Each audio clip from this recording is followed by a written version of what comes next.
આવા રૂ જેવા પોચા અને જાળીદાર કપકોડા બનાવવા માટે તેમજ નવી નવી રેસીપીઓ બનાવવા માટે અમારી ચેનલને લાઈક, સબસ્ક્રાઈબ અને શેર કરજો.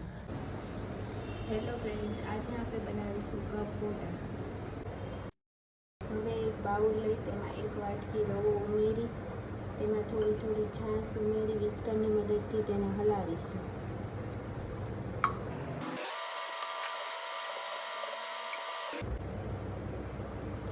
હવે આ બેટરને 2 કલાક માટે ઢાંકીને રેસ્ટ આપીશું. તો હવે 2 કલાક થઈ ગઈ છે. એમાં હવે શાકભાજી ઉમેરીશું.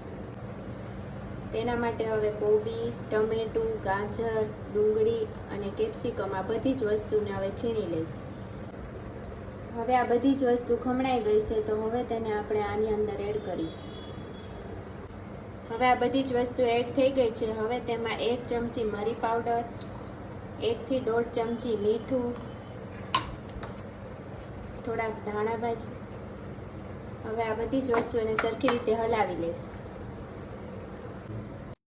બેટર હવે રેડી થઈ ગયું છે. તો અહીંયા મેં કપકોડા માટેની પેન તૈયાર કરી લીધી છે. હવે તેને તેલથી સારી રીતે ગ્રીસ કરી લઈશું. પેન ગરમ થઈ ગઈ છે, તો હવે આ બેટરને તેમાં એડ કરીશું.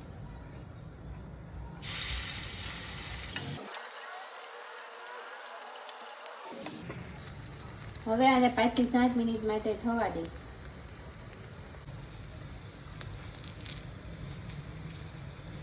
હવે આપણા કપકોડા રેડી થઈ ગયા છે. તમે જોઈ શકો છો બંને સાઈડથી કૂક થઈ ગયા છે. તો હવે તેને આપણે સર્વિંગ પ્લેટમાં કાઢી લઈશું.